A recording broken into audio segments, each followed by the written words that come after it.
everyone, and thank you for watching my video. Today we are going to be talking about sex education in South Carolina. For those of you who do not know, South Carolina schools focus mainly on absence for their sex education.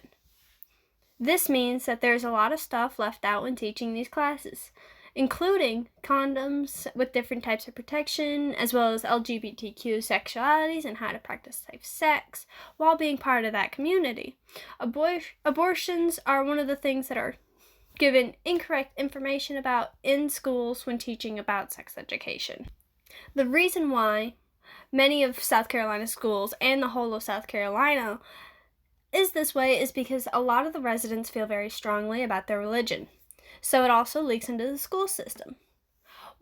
Although many people will try and argue that schools and religion are separate, therefore when they talk about sex education, religion is not involved, and that teenagers should not be having sex for fun. Even though the curriculum doesn't say anything about religion, they do emphasize strongly that you should wait till marriage to have sex. Now, I found this weird, and when I did a little bit of research on it, I found out that in an article it states that the committee requires 13 members, including 2 parents, 3 clergy members, 2 healthcare professionals, 2 teachers, 2 students, and 2 people not employed by the school district.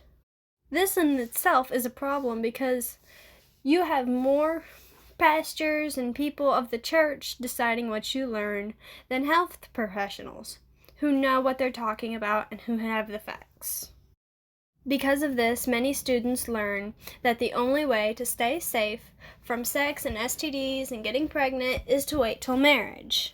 However, if schools were to remove the idea that absence is the only way to stay safe, many of these kids would learn correct information about how to stay safe while having sex.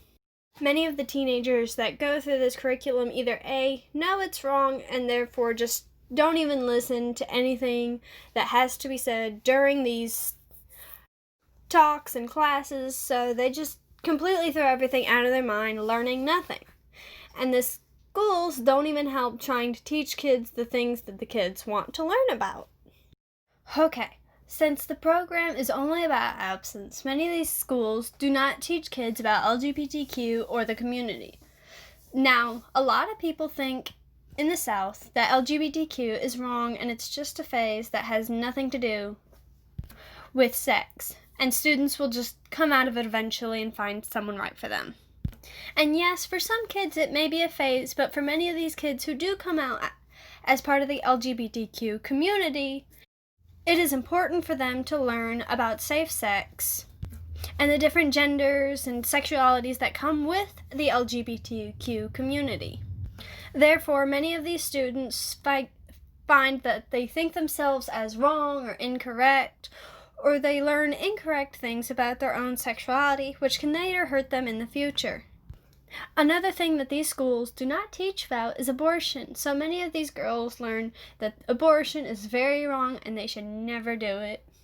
One of the things kids are taught in sex education in South Carolina is that women who go under the procedure to have an abortion are more prone to suicide and that they are more likely to have depression. Another thing they learn is that you're more likely to become sterile if you do have an abortion, which means a lot of these girls will worry and just go along and have the kid they weren't ready to have in high school or right after high school, meaning they have to take care of it for the next 18 years. However, none of these facts are true, and you're not likely to become sterile, and you're not more prone to suicide if you do have an abortion.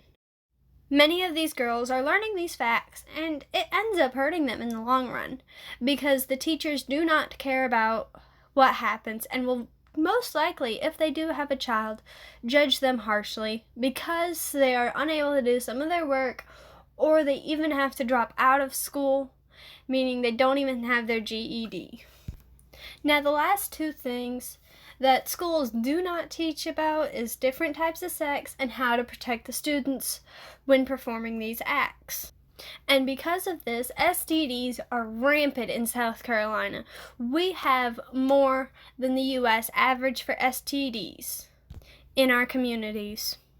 This is a problem because the whole reason for sex education is to teach kids how to practice safe sex and how to not get STDs.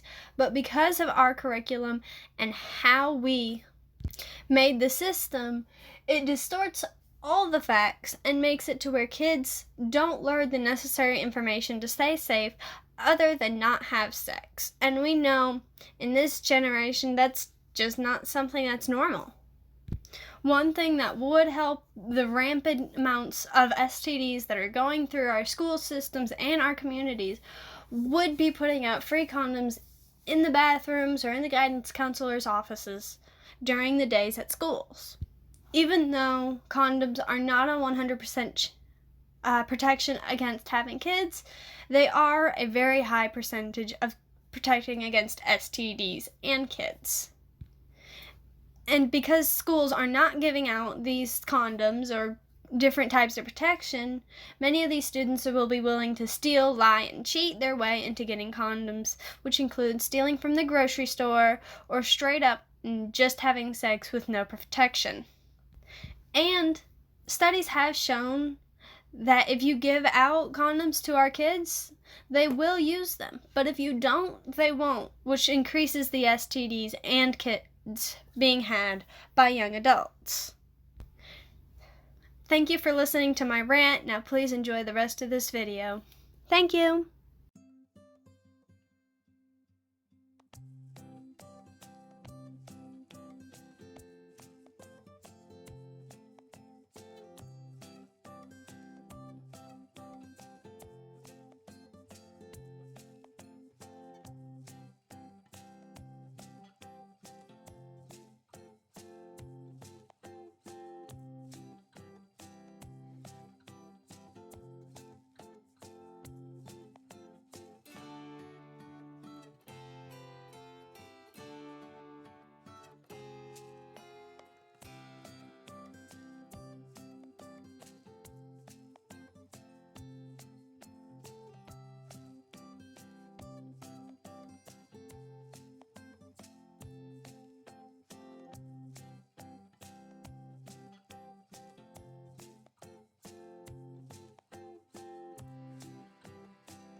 Thank you for watching my video. I hope you learned some stuff about sex education in South Carolina and understand why it is necessary for it to be changed to help our kids and our community.